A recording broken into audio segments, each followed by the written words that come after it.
السلام عليكم ورحمة الله وبركاته. إن الحمد لله والصلاة والسلام على محمد المصطفى وعلى آله وأصحابه المجتبى أما بعد. প্রিয় দর্শক শ্রোতা, কাছে দূরে বিশ্বজুড়ে যে যেখান থেকে এই মুহূর্তে উপভোগ করছেন আপনাদের প্রিয় চ্যানেল TBN24 টেলিভিশনের পর্দায় TBN24 টেলিভিশনের সাপ্তাহিক জীবন ঘনিষ্ঠ আয়োজন ইসলামী সমাধান অনুষ্ঠানে আপনাদের সকলকে আন্তরিক প্রীতি ও মোবারকবাদ জানাচ্ছি আমি নিজাম বিন মুহিব।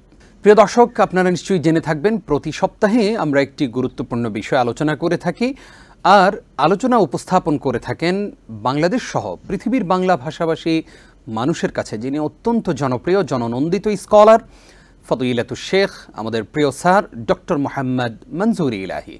আসসালামু আলাইকুম ওয়া রাহমাতুল্লাহ।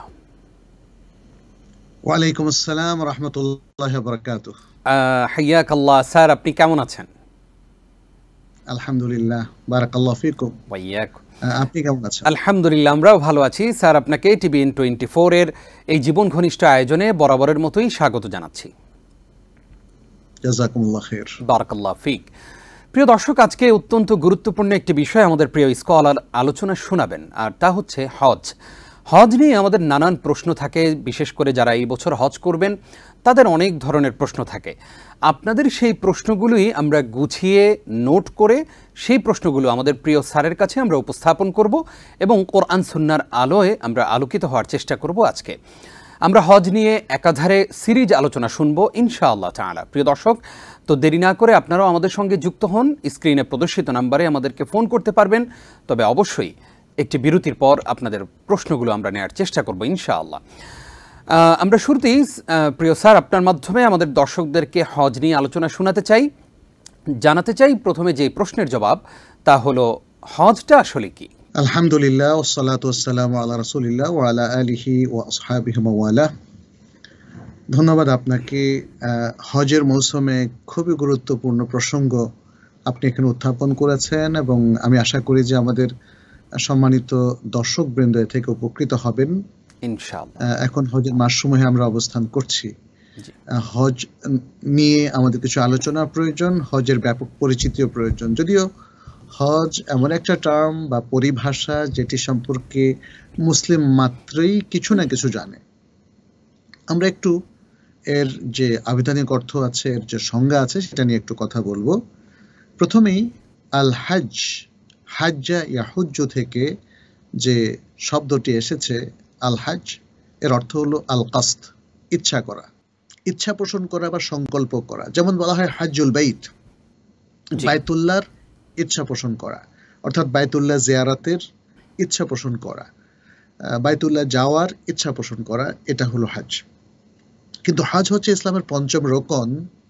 ইসলামের যে 5টি রোকন আছে, যেমনটি আব্দুল্লাহ ইবনে ওমর ইবনুল খাত্তাব রাদিয়াল্লাহু তাআলা আনহুমার হাদিসে এসেছে, নবী সাল্লাল্লাহু আলাইহি ওয়াসাল্লাম বলেছেন, বুনিয়াল ইসলামু আলা খামসিন শাহাদাতি আল্লা ইলাহা ইল্লাল্লাহ ওয়া আন্না মুহাম্মাদুর রাসূলুল্লাহ ওয়া ইকামিস সালাহ ওয়া ইতাইজ যাকাত ওয়া সাওমি রমাদান ওয়া হজ্জুল বাইতি মান ইসতাতা ইলাইহি সাবিলা। ইসলাম 5টি স্তম্ভের উপর স্থাপিত। একটি হলো এই কথা সাক্ষ্য দেওয়া যে আল্লাহ ছাড়া সত্যিকার আর কোনো ইলাহ নেই এবং মুহাম্মদ সাল্লাল্লাহু আলাইহি ওয়াসাল্লাম আল্লাহর রাসূল। এরপরে দ্বিতীয় হলো সালাত কায়েম করা, তৃতীয় হলো যাকাত প্রদান করা এবং চতুর্থ হলো রমাদানের সিয়াম পালন করা, আর পঞ্চম এবং শেষ হলো বাইতুল্লাহর হজ করা, যিনি বাইতুল্লাহ যাওয়ার সামর্থ্য রাখেন তার জন্য। তাহলে এখানে আমরা দেখতে পাচ্ছি হজ হলো ইসলামের পঞ্চম রোকন। সেই হিসাবে হজ আমাদের কাছে অতীব পরিচিত একটা টার্মের নাম, একটা পরিভাষার নাম। এটা একটা ইবাদতের নাম যেটি ইসলামের পঞ্চম রোকন হিসাবে স্বীকৃতি পেয়েছে। আমরা সবাই কাবার কথা জানি, বাইতুল্লাহ আমাদের হৃদয়ের বন্ধনে আবদ্ধ ভালোবাসার একটা জায়গা, কাবা, আল মসজিদ আল হারাম ইত্যাদি। তো মসজিদ আল হারামকে কেন্দ্র করে আল্লাহ সুবহানাহু ওয়া তাআলা যে ইবাদতটি সামর্থ্যবান ব্যক্তিদের উপর ফরজ করেছেন সেটি হলো হজ। এবং আমরা দেখি আল্লাহ সুবহানাহু ওয়া তাআলা আল কোরআনের মধ্যে হজ ফরজ হওয়ার ঘোষণাটা তিনি দিয়েছেন, বলেছেন ওয়ালিল্লাহি আলান নাসি হিজ্জুল বাইতি মান ইসতাতা ইলাইহি সাবিলা। আর আল্লাহর জন্য মানুষের উপর হজ করা ফরজ। তাহলে এই যে ওয়ালিল্লাহি আলান নাস, এটার দ্বারা বোঝা গেল হজ করা ফরজ। এবং আল্লাহ সুবহানাহু ওয়া তাআলা অন্য আরেকটি আয়াতে বলেছেন ওয়াতিমুল হজ্জ ওয়াল উমরাতা লিল্লাহ, তোমরা হজ এবং উমরা আল্লাহর জন্য পরিপূর্ণ করো।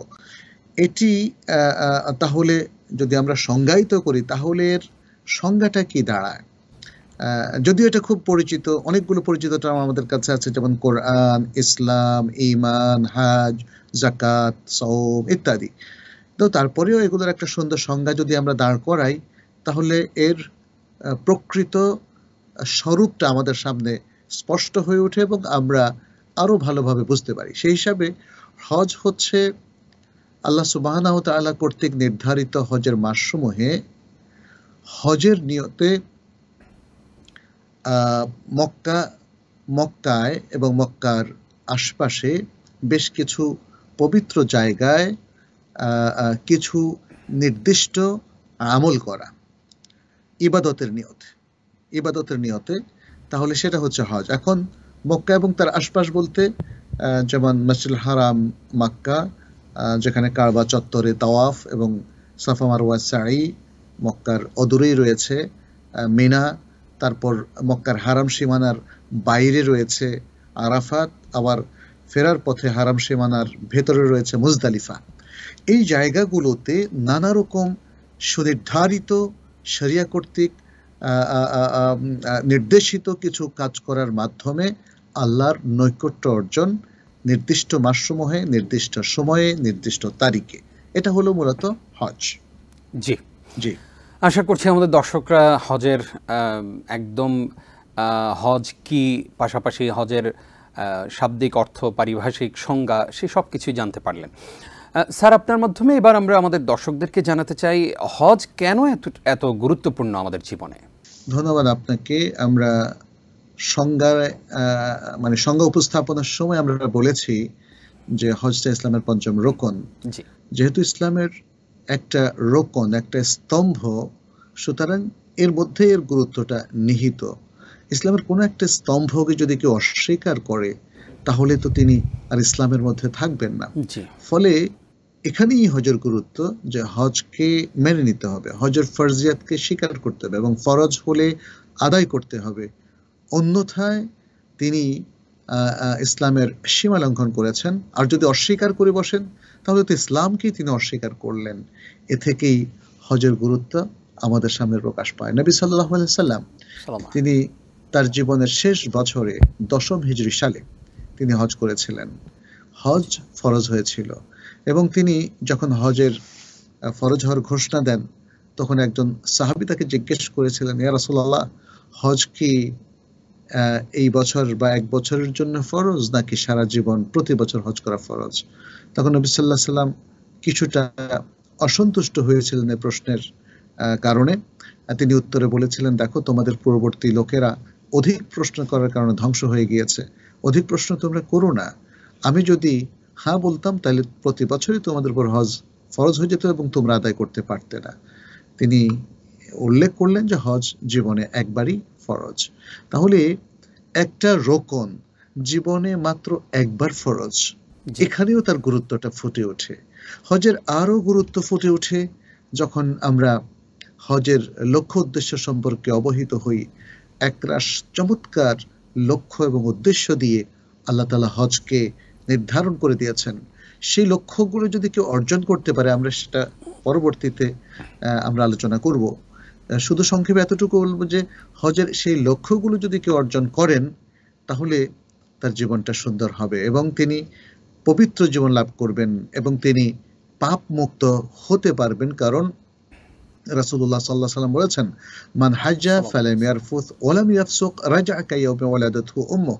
যে ব্যক্তি হজ করলো এবং হজের মধ্যে কোনো পাপাচারে লিপ্ত হলো না, অশ্লীল কথা কাজে লিপ্ত হলো না, সে সুন্দরভাবে হজ করলো, তখন সে, তার মা যদি তাকে সদ্য প্রসব করে থাকেন, সেই সদ্য প্রসূত শিশুর মতো নিষ্পাপ হয়ে তিনি ফিরে আসবেন। সুবহানাল্লাহ। তাহলে এরকম একটা ফজিলতের কাজ হচ্ছে হজ, যে হজ সঠিকভাবে করলে আল্লাহ যদি তাকে কবুল করেন তাহলে রাসূল সাল্লাল্লাহু আলাইহি ওয়াসাল্লামের ভাষায় সে হজটা হচ্ছে হজ্জে মাবরুর। হজ এতটাই গুরুত্বপূর্ণ, যদি কেউ আল্লাহর কাছে হজকে গ্রহণ করাতে পারেন এবং হজ্জে মাবরুর তিনি সুসম্পন্ন করতে পারেন, তাহলে রাসূলুল্লাহ সাল্লাল্লাহু আলাইহি ওয়াসাল্লাম আমাদেরকে জানিয়েছেন যে এর পুরস্কার জান্নাত ছাড়া আর কিছু নয়। যেমনটি তিনি বলেছেন, আল হাজ্জুল মাবরুর লাইসা লাহু জাযাউন ইল্লাল জান্নাহ, মাবরুর বা মাকবুল হজের পুরস্কার জান্নাত ছাড়া আর কিছু নয়। এভাবে হজ মুসলিম উম্মার ঐক্যের প্রতীক। সারা বিশ্বের সকল দেশ থেকে, সকল জনপদ থেকে মুসলিমরা এখানে মক্কার এই প্রাঙ্গণে তারা একসাথ হয়, একসাথে তাওয়াফ করে, একসাথে সাই করে, একসাথে মিনায় অবস্থান করে। আরাফার মহান দিনে, যেটি রাসূল সাল্লাল্লাহু আলাইহি ওয়াসাল্লাম বলেছেন আল হজ্জু আরাফা, সেই মহান দিনে আরাফার মাঠে, হাসরের মাঠের মতোই তারা পুরুষরা সাদা পোশাকে সেখানে অবস্থান গ্রহণ করেন। এটা মুসলিম ঐক্যের প্রতীক। মুসলিমদের ভালোবাসা, সম্প্রীতি, এসব কিছু আবার নতুন করে রিনিউড হয়, নতুন করে আবার সম্পাদিত হয় হজের এই মহান ময়দানে একসাথ হওয়ার মধ্য দিয়ে। এবং হজের যিনি শরঈ স্কলার লিডার, তিনি কিন্তু হজের খুতবাটা দেন, যেমনটি দিয়েছিলেন নবী সাল্লাল্লাহু আলাইহি ওয়াসাল্লাম। বিদায় হজের ভাষণ পৃথিবীর সবচেয়ে গুরুত্বপূর্ণ একটি ভাষণ, যেখানে বিশ্বের সকল মজলুম মানুষের, বরং সকল মানুষের অধিকারের কথা সেখানে বলা হয়েছে, নারীর অধিকারের কথা বলা হয়েছে, এবং শ্রমিকের অধিকারের কথা বলা হয়েছে। পৃথিবীর যত জঞ্জাল, জাহিলিয়াতের যত খারাপ জিনিস, সেসব কিছুকে নবী সাল্লাল্লাহু আলাইহি ওয়াসাল্লাম এদিন রহিত বলে ঘোষণা করেছেন। সব কিছু হজের গুরুত্বকে আমাদের সামনে তুলে ধরে। হজের যিনি খুতবা দেবেন, ইমাম, সালাতের যিনি ইমামতি করবেন, তিনিও প্রতি বছর বিশ্ব মুসলিমের জন্য চমৎকার খুতবা এবং দিক নির্দেশনা রাখেন। ফলে আরো অনেক কিছুর মধ্য দিয়ে সমস্ত আমল, সমস্ত কার্যক্রম, লাব্বাইকা ধ্বনি, তাওহীদের বাণী উচ্চারণের মধ্য দিয়ে হজের গুরুত্ব মুসলিম উম্মার জীবনে প্রকটিত হয়। মূলত হজের মাধ্যমে মুসলিম উম্মার অর্জন, সারা বিশ্বের সকল মুসলিমের অর্জন আর কোনো কিছু দিয়ে সম্ভব নয়। ফলে হজের গুরুত্ব আসলে তার কার্যক্রমের মধ্য দিয়ে দোদীপ্যমান, উজ্জ্বল হয়ে মুসলিম উম্মাকে সার্বক্ষণিকভাবে আসলে প্রণোদনা দিচ্ছে, অনুপ্রেরণা দিচ্ছে, তাদের মধ্যে সম্প্রীতির বন্ধন জাগিয়ে তুলছে। অতএব আসলে হজের গুরুত্ব মনে হয় আরো বললে আরো অনেক কথা বলা যায়, কিন্তু আমরা যতটুকু বলেছি এর মধ্য দিয়েও কিন্তু হজের বিশাল গুরুত্ব প্রত্যেকটা মুসলিমের জীবনে অত্যন্ত প্রকটিত। জি, জাযাকাল্লাহ শেখ। আমরা তন্ময় হয়ে আপনার আলোচনা শুনছিলাম। আপনি হজের গুরুত্ব বোঝাতে গিয়ে সেখানে হজের লক্ষ্য এবং উদ্দেশ্যের কথা আমাদেরকে বলেছেন। আমরা এবার স্পেসিফিক আপনার কাছ থেকে জানতে চাই, আসলে হজের লক্ষ্য এবং উদ্দেশ্য কি হওয়া উচিত? ধন্যবাদ আপনাকে। হজের ঘোষণাটা প্রাতিষ্ঠানিকভাবে প্রথম যিনি দেন তিনি হচ্ছেন ইব্রাহিম আলাইহিস সালাম। নবী সাল্লাল্লাহু আল্লাহ সুবহানাহু ওয়া তাআলা ইব্রাহিম আলাইহিস সালামকে এই ঘোষণা দেওয়ার নির্দেশনা প্রদান করেন। আল্লাহ সুবহানাহু ওয়া তাআলা বলেন, ওয়া'আযযিন ফিন নাসি বিল হাজ্জি ইয়াতুকা রিজালান ওয়া আলা কুল্লি দামিরিন ইয়াতিনা মিন কুল্লি ফাজ্জিন আমীক লিয়াশহাদু মানাফিআ লাহুম। তিনি বলেছেন, আর মানুষের মধ্যে হজের ঘোষণা দিয়ে দাও, তারা আসবে পায়ে হেঁটে, পদব্রজে, এবং প্রত্যেক ক্ষীণকায় অষ্ট্রী পিঠে চড়ে দূর দূরান্ত হতে। উদ্দেশ্যটা কি?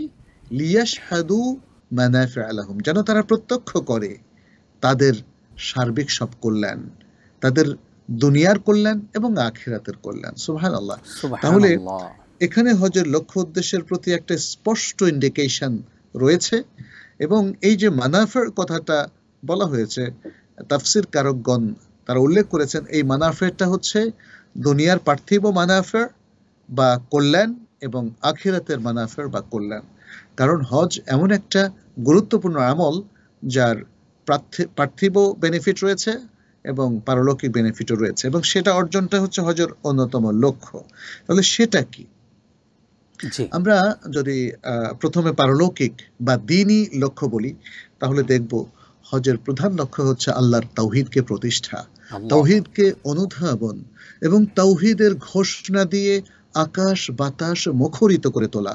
কারণ তাওহীদ মুসলিমের সবচেয়ে গুরুত্বপূর্ণ পার্ট, তার ইমানের, তার আকীদার, তার আমলের, তার সবকিছুর। তাওহীদের প্রতিষ্ঠার প্রত্যেকটা হজের কাজের মধ্যে আমরা তার স্বাক্ষর দেখি।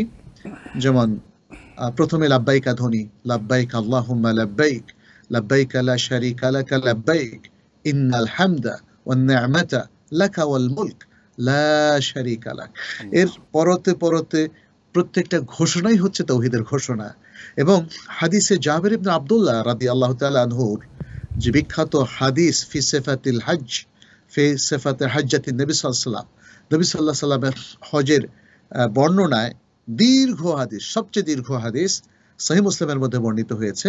সেখানে জাবের ইবনে আব্দুল্লাহ রাদিয়াল্লাহু তাআলা আনহু বলছেন, আহাল্লা রাসূলুল্লাহ সাল্লাল্লাহু আলাইহি ওয়াসাল্লাম বিত-তাওহীদ, নবী সাল্লাল্লাহু আলাইহি ওয়াসাল্লামের তাওহীদের ঘোষণা দিয়ে তথা তালবিয়ার ঘোষণা দিয়ে তিনি ইহরামের নিয়তটা সম্পাদন করলেন। আহাল্লা বিত-তাওহীদ, তাওহীদ বলতে তিনি তালবিয়াকে বোঝাচ্ছেন। সুতরাং আমরা প্রত্যেকটা জায়গায় দেখি এই তাওহীদের অনুরণন, তাওহীদের ঘোষণা, তাওহীদের বাণী উচ্চারণ। আপনি আরাফাতের মধ্যে দেখেন সকল নবীরা যেই আযকারটি উল্লেখ করেছিলেন, যে দোয়াটি তারা পাঠ করেছিলেন, সেটা হচ্ছে লা ইলাহা ইল্লাল্লাহু ওয়াহদাহু লা শারীকা লাহু লাহুল মুলকু ওয়া লাহুল হামদ ইউহয়ী ওয়া ইউমীত ওয়া হুয়া আলা কুল্লি শাইইন কাদির। কোন বর্ণনায় ইউহয়ী ওয়া ইউমীত নেই। তারপরে এটা তাওহীদের ঘোষণা। আমরা যখন দেখি সাফা পাহাড়ে নবী সাল্লাল্লাহু আলাইহি ওয়াসাল্লাম প্রথম চড়লেন, তিনি তেলাওয়াত করলেন ইন্নাস সাফা ওয়াল মারওয়াতা মিন শাআইরিল্লাহ। এই তেলাওয়াত করে, এতটুকু তেলাওয়াত করে তিনি সাফা পাহাড়ের উপরে উঠলেন, কিবলামুখী হলেন, কাবার দিকে ফিরে তিনি তিনবার আল্লাহু আকবার বললেন, আল্লাহু আকবার, আল্লাহু আকবার, আল্লাহু আকবার। এবং তারপর তিনি তাওহীদের বাণী উচ্চারণ করলেন, লা ইলাহা ইল্লাল্লাহু ওয়াহদাহু লা শারীকা লাহু লাহুল মুলকু ওয়া লাহুল হামদ ওয়া হুয়া আলা কুল্লি শাইইন কাদির, লা ইলাহা ইল্লাল্লাহু ওয়াহদাহু আনজাযা ওয়া'দাহু ওয়া নাসারা 'আবদাহু ওয়া হাযামাল আহজাবা ওয়াহদাহু। এগুলোর অর্থ আপনারা যে কোনো বইতে পেয়ে যাবেন। এখানে তাওহীদের ঘোষণা। তাহলে তাওহীদ প্রতিষ্ঠা, তাওহীদের বাণী উচ্চারণ, তাওহীদকে জীবনের অন্যতম গুরুত্বপূর্ণ অনুষঙ্গ বানিয়ে নেওয়ার জন্য আসলে এই হজকে ফরজ করা হয়েছে। দ্বিতীয় হচ্ছে আখিরাতকে স্মরণ করা। আমরা দেখছি যে পোশাকটা হাজিরা পরে থাকেন, দুটুকরো কাপড় পুরুষরা, সেটা অনেকটা কাফনের মতো সাদা। এটাই নবী সাল্লাল্লাহু আলাইহি ওয়াসাল্লাম পছন্দ করেছেন, যদিও প্রয়োজনে রঙিন কাপড়ও পরা যেতে পারে। তো এই সাদা কাপড় যখন লোকারণ্য থাকে, যেমন আরাফার দিন, মিনার দিন, মুজদালিফার দিন, তখন আখিরাতের কথা মনে পড়ে, হাসরের কথা মনে পড়ে। আখিরাতকে মানুষ তার সঙ্গী বানিয়ে নেয়, ফলে সে দুনিয়াতেও আখিরাতের কথা স্মরণ করে আখিরাতের প্রস্তুতি গ্রহণ করে। তৃতীয় যে বিষয়টা হজের মূল লক্ষ্য, সেটি হচ্ছে আমাদের প্রত্যেকটা ইবাদতে, জীবনের প্রত্যেকটা কাজে কোরআন এবং সুন্নাহকে অনুসরণ করা। হজের মধ্যে আমরা দেখি যে রাসূল সাল্লাল্লাহু আলাইহি ওয়াসাল্লাম বলেছেন, লিতাখুযু আন্নী মানাসিকাকুম, আমার কাছ থেকে তোমরা হজের বিধানটা শিখে নাও। অতএব সুন্নাহকে নিত্যসঙ্গী করা এবং ইবাদতের ক্ষেত্রে রাসূল সাল্লাল্লাহু আলাইহি ওয়াসাল্লামের সুন্নাহকে তথা তার কাউল, আমল এবং তার তাকরীরকে, তার মৌন সম্মতিকে অনুসরণ করেই ইবাদত পালন করা, এর বাইরে না যাওয়া, এই জিনিসটা এস্টাবলিশ করাটাও হজের একটা মৌলিক উদ্দেশ্য। ফলে কোনো মুসলিম হজের কোনো কাজ নিজের মন মতো করতে পারবে না, তাকে দেখতে হবে রাসূলুল্লাহ সাল্লাল্লাহু আলাইহি ওয়াসাল্লাম কিভাবে হজ করেছেন। হাদিসে জাবির ইবনে আব্দুল্লাহ রাদিয়াল্লাহু তাআলা আনহুর মধ্যে জাবির ইবনে আব্দুল্লাহ রাদিয়াল্লাহু তাআলা বলেছেন, 10ম হিজরিতে যখন নবী সাল্লাল্লাহু আলাইহি ওয়াসাল্লাম একজন ঘোষক দিয়ে ঘোষণা করলেন যে এবার রাসূলুল্লাহ সাল্লাল্লাহু আলাইহি ওয়াসাল্লাম হজে যাবেন, তখন মদিনা লোকারণ্য হয়ে গেল। তিনি বললেন, এত লোক একসাথ হলো, সামনে তাকালেন, যেদিকে দু চোখ যায় শুধু লোক আর লোক, ডান দিকেও তাই, বাম দিকেও তাই, পেছনেও তাই। এত লোক একসাথে কেন হলো? জাবির ইবনে আব্দুল্লাহ রাদিয়াল্লাহু তাআলা বলেন, তারা চাচ্ছিলেন রাসূল সাল্লাল্লাহু আলাইহি ওয়াসাল্লামকে অনুসরণ করতে এবং তিনি হজে কিভাবে আমল করেন সেটা দেখে দেখে সেটাকে আমলে পরিণত করার জন্য তারা রাসূল সাল্লাল্লাহু আলাইহি ওয়াসাল্লামের সাথী হলেন। তাহলে সুন্নাহকে অনুসরণ করে এস্টাবলিশ করা, এটা হজের অন্যতম উদ্দেশ্য। আমি খুব সংক্ষেপ করছি, আর 2-3টা জিনিস আর হয়তো ব্যাখ্যা করব না। উস্তাদ, আমরা ছোট্ট একটা বিরতির পর আবারও আলোচনা শুনতে চাই আর কি। প্রিয় দর্শক, আপনারা দেখছেন TVN 24 টেলিভিশনের সাপ্তাহিক জীবন ঘনিষ্ঠ আয়োজন ইসলামী সমাধান। অত্যন্ত গুরুত্বপূর্ণ আলোচনা আমরা শুনছি, আরও কিছুক্ষণ আলোচনা শুনবো ইনশাআল্লাহ। তবে ছোট্ট একটি বিরতির পর আমাদের সঙ্গেই থাকুন। প্রিয় দর্শক, আরও একবার স্বাগত জানাচ্ছি আপনাদেরকে। দেখছেন TVN 24 টেলিভিশনের সাপ্তাহিক জীবন ঘনিষ্ঠ আলোকিত আয়োজন ইসলামী সমাধান। আমরা আজকে অত্যন্ত গুরুত্বপূর্ণ বিষয় আলোচনা শুনছি, আর সেটি হচ্ছে হজ সম্পর্কিত আমাদের গুরুত্বপূর্ণ আলোচনা। আমরা হজ নিয়ে সিরিজ আলোচনা শুনবো ইনশাআল্লাহ। আগামী সপ্তাহ, এর পরের সপ্তাহ ইনশাআল্লাহ আমরা হজ নিয়ে আলোচনা শুনবো। আপনারা যারা আমেরিকা থেকে এই বছর হজ করবেন তাদের মনে যত প্রশ্ন আছে আপনারা আমাদেরকে প্রশ্ন জানাতে পারেন স্ক্রিনে প্রদর্শিত নাম্বারে। এই মুহূর্তে আমাদের সঙ্গে একজন দর্শক আছেন, আমরা দর্শককে কানেক্ট করতে চাই। আসসালামু আলাইকুম। জিলহজের 10 তারিখে তাওয়াফ করার সময় কেউ কাবার সামনে তাওয়াফ করতে না পারে, তাহলে সেকেন্ড ফ্লোরে যদি তাওয়াফ করে তাহলে কি স্যান্ডেল পায়ে দিয়ে করতে পারবে কিনা, এবং সাইজ সময় কি স্যান্ডেল পরা যায় কিনা? আচ্ছা। আর আমার সেকেন্ড কোশ্চেনটা হলো যে একটা দোয়া আছে যেটা রাদিতু বিল্লাহি রাব্বা ওয়াবিল ইসলামি দীনা, ওয়াবি মুহাম্মাদিন নাবিয়ান পড়তে হবে নাকি ওয়াবি মুহাম্মদ সাল্লাল্লাহু আলাইহি ওয়াসাল্লাম নাবিয়ান? আচ্ছা, জি, অসংখ্য ধন্যবাদ বোন আপনাকে। গুরুত্বপূর্ণ দুটি প্রশ্ন করেছেন, আমাদের সঙ্গেই থাকুন। আজকে আপনাদের গুরুত্বপূর্ণ প্রশ্নগুলোর জবাব দিচ্ছেন বাংলাদেশ সহ পৃথিবীর বাংলা ভাষাভাষী মানুষের কাছে যিনি অত্যন্ত জনপ্রিয়, আমাদের জননন্দিত স্কলার ডক্টর মোহাম্মদ মনজুর ইলাহি। স্যার, আরও একবার স্বাগত জানাচ্ছি আপনাকে। শেখ, আমরা আপনার আলোচনা আরও একটু শুনবো ইনশাআল্লাহ, তবে আমাদের কিছু প্রশ্ন হাতে জমা পড়েছে, আমরা সেই প্রশ্নগুলোর জবাব দিতে চাই আপনার অনুমতিক্রমে। জি স্যার, আমাদের এক বোন প্রশ্ন করেছেন যে জিলহজের 10 তারিখে তিনি যদি কাবার সামনে তাওয়াফ না করতে পেরে সেকেন্ড ফ্লোরে যদি তিনি তাওয়াফ করেন, সেখানে স্যান্ডেল পায়ে দিয়ে তাওয়াফ করতে পারবেন কিনা, পাশাপাশি সাই করার সময়ও স্যান্ডেল পায়ে দিয়ে তাওয়াফ করতে পারবেন কিনা, সাই করতে পারবেন কিনা? বুঝতে পেরেছি। আসলে মানে উনি মাতাফে তাওয়াফ করুন অথবা মসজিদের ফার্স্ট ফ্লোরে, সেকেন্ড ফ্লোরে কিংবা ছাদে যেখানেই তাওয়াফ করুন না কেন, তিনি চামড়ার মোজা পরে তাওয়াফ করতে পারেন, এমন স্যান্ডেল পরেও তাওয়াফ করতে পারেন যেটা পবিত্র। এখানে অনেকগুলো রিজনে হয়তো চামড়ার মোজা কিংবা পশমি মোজা অথবা স্যান্ডেল পরে করতে হয়, কারণ এখানে দেখা যাচ্ছে যে পিন পড়ে থাকে বা পা কেটে যাওয়ার সম্ভাবনা থাকে, নানা কিছু পড়ে থাকার কারণে। অনেকেই হয়তো ভাবেন যে মসজিদের ভেতরে আসলে জুতা বা স্যান্ডেল পরা ঠিক হবে কিনা। সাধারণত মসজিদগুলোর পবিত্রতা রক্ষা করা বা পরিচ্ছন্নতা রক্ষা করার জন্যে স্যান্ডেল অনেকেই নিষেধ করে থাকেন, কিন্তু শরঈভাবে এটা নিষিদ্ধ নয়। এবং যদি কারো স্যান্ডেল অথবা চামড়ার মোজা বা যে কোনো মোজা পবিত্র থাকে, তাহলে সেটা পরে সে সালাতও পড়তে পারবে, তাওয়াফও করতে পারবে। এবং সত্যিকার অর্থে এই জিনিসগুলো পরিধান করার কারণে তার মসজিদ কলুষিত হয় না এবং মসজিদ অপবিত্র হয় না। মসজিদ অপবিত্র হয় যখন নাজাসত সহ কেউ মসজিদে ঢুকে, অথবা মসজিদ অপরিচ্ছন্ন হয় যখন বাইরে থেকে সে জুতা নিয়ে সরাসরি ঢুকে যায় এবং তার মধ্যে অনেক ময়লা থাকে, যেটা পরিহার করা উচিত। তাহলে আমরা বলবো তিনি যদি প্রয়োজন বোধ করেন তিনি স্যান্ডেল পরতে পারেন। আর যদি দেখেন যে সেটা খুবই পরিষ্কার এবং লোকজন কেউই স্যান্ডেল পরছে না এবং প্রয়োজন নেই, তাহলে না পরে তাওয়াফ করাটাই হচ্ছে উত্তম। জি, আশা করছি আমাদের বোন বুঝতে পেরেছেন বিষয়টি। তিনি আরও একটি প্রশ্ন করেছেন, জানতে চেয়েছেন যে রাদিতু বিল্লাহি রাব্বা ওয়া বিল ইসলামি দীনা ওয়া বি মুহাম্মাদিন নাবিয়্যা, নাকি ওয়া বি মুহাম্মাদিন সাল্লাল্লাহু আলাইহি ওয়াসাল্লাম নাবিয়্যা ওয়া রাসূলা, কোনটা পড়বেন? ওয়া বি মুহাম্মাদিন নাবিয়্যা এতটুকুই এসেছে, তিনি ঠিক যেভাবে এসেছে সেভাবে বলতে পারেন।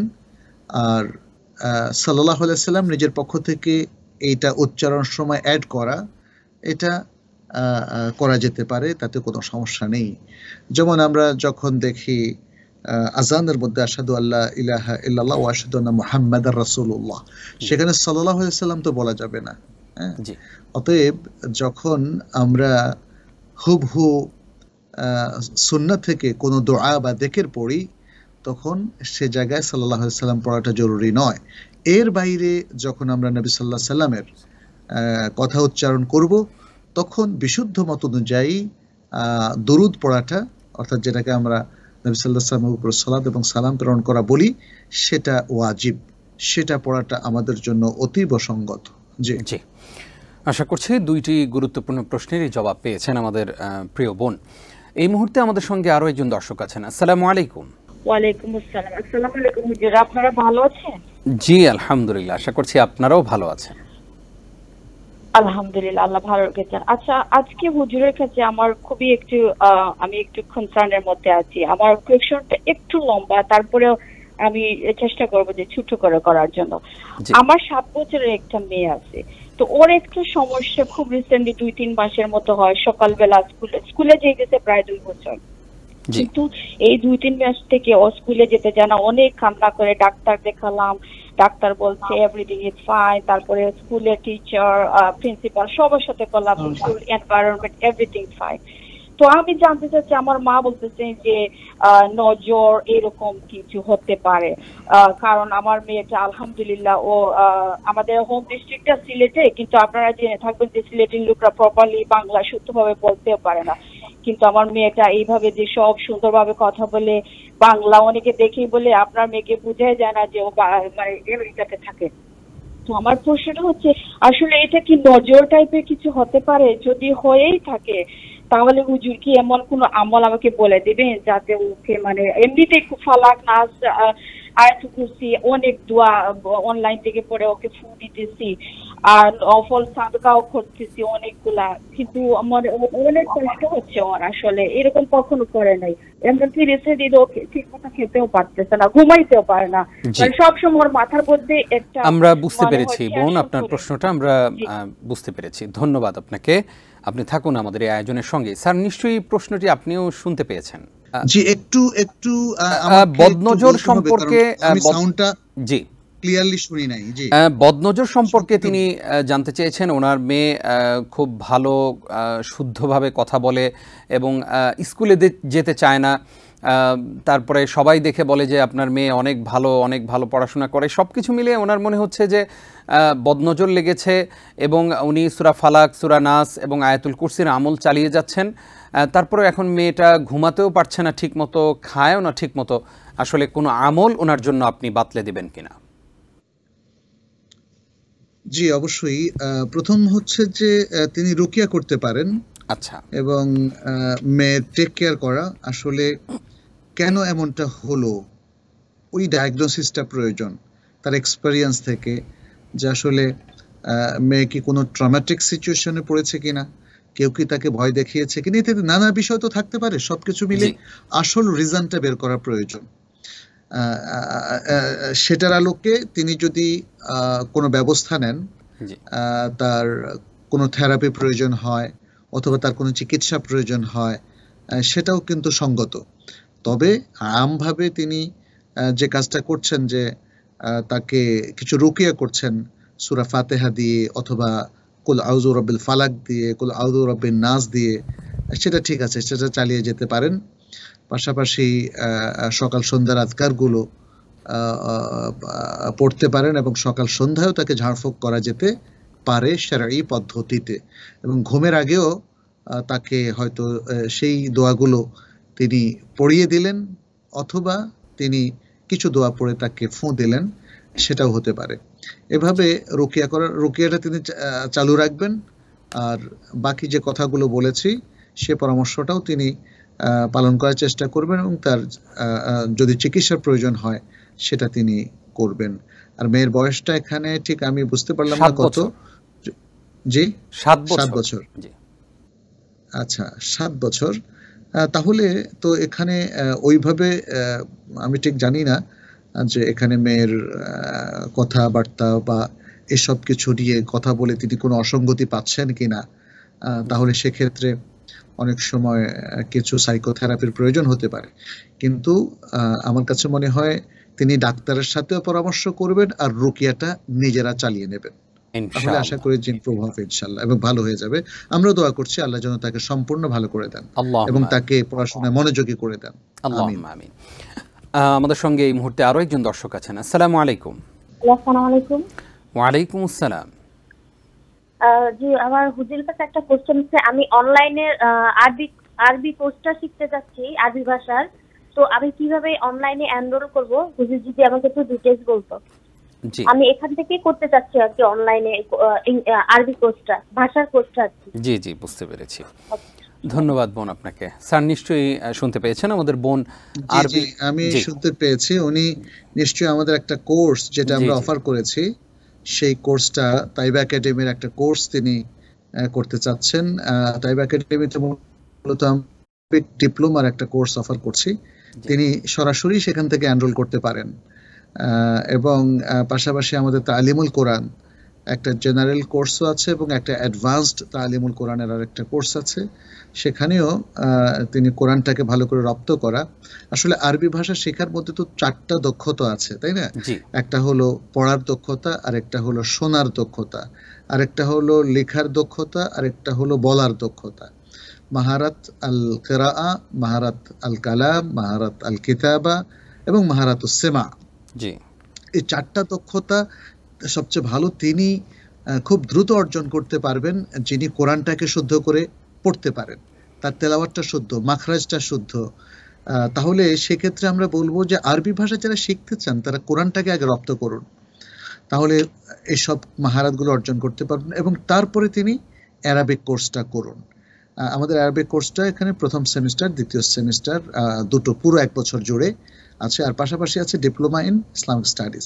ফলে আপনারা যারা বিদেশে প্রবাসে আছেন, আমেরিকাতে আছেন, কানাডায় আছেন, অস্ট্রেলিয়াতে আছেন, কিংবা দক্ষিণ আমেরিকা আছেন, আফ্রিকাতে আছেন, আপনারাও দূরশিক্ষণের এই সুযোগটা গ্রহণ করতে পারেন। এনরোল করা খুবই সহজ, তাইবা একাডেমির ওয়েবসাইটে চলে যাবেন। তো এইটা একটা রিকগনাইজড এবং অত্যন্ত ভালো কোর্স, আপনারা করতে পারেন ইনশাআল্লাহ। আশা করছি আমাদের বোনের মাধ্যমে আমাদের সকল দর্শকরা বিষয়টি জানতে পারলেন এবং আমরা প্রত্যেকেই চেষ্টা করব কোরআনটাকে রপ্ত করার পাশাপাশি আরবি ভাষা শেখার। ইনশাআল্লাহ আল্লাহ তাআলা আমাদেরকে কবুল করুন। এই মুহূর্তে আমাদের সঙ্গে আরো একজন দর্শক আছেন। আসসালামু আলাইকুম। ওয়ালাইকুম আসসালাম।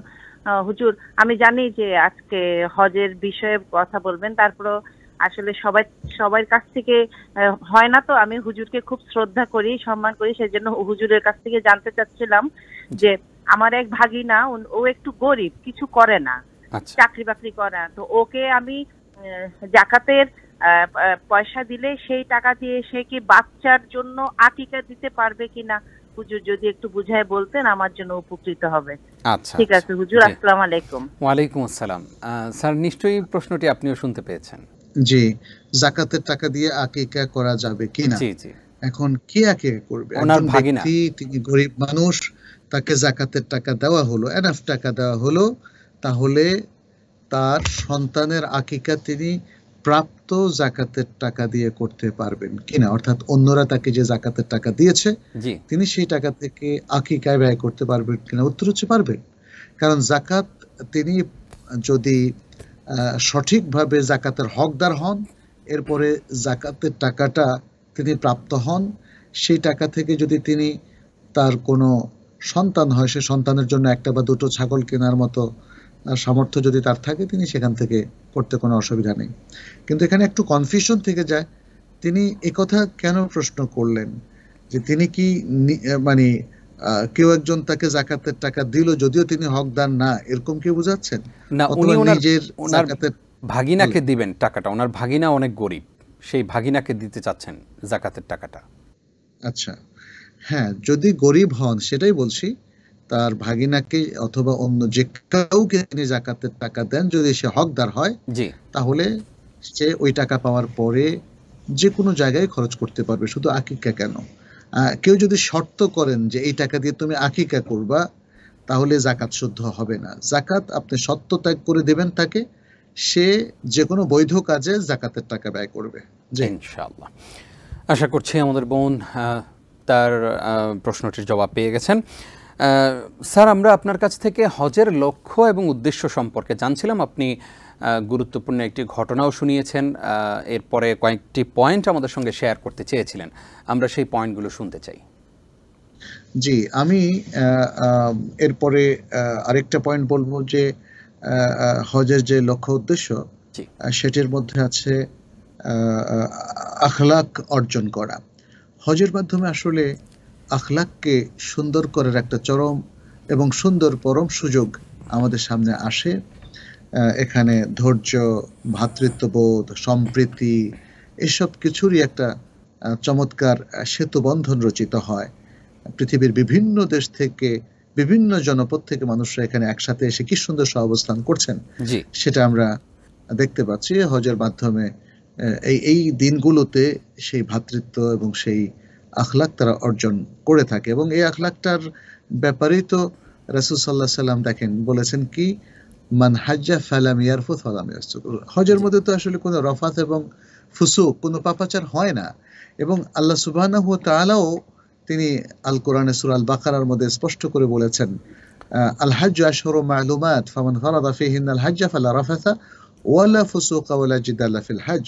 হজ নির্দিষ্ট কয়েকটি মাস মাত্র, যারা এই মাসগুলোতে হজের নিয়ত করবে সেখানে কোনো রাফাত বা অশ্লীলতা করা যাবে না, ফুসুক বা আমরা করা এই যাবে না, প্রসঙ্গে জিদাল বা ঝগড়াঝাটি করা যাবে না। জি, এই প্রসঙ্গে আবারও ফিরবো ইনশাআল্লাহ। আমাদের সঙ্গে এই মুহূর্তে আরো একজন দর্শক আছেন, আমরা তাকে যুক্ত করতে চাই। আসসালামু আলাইকুম। ওয়ালাইকুম আসসালাম।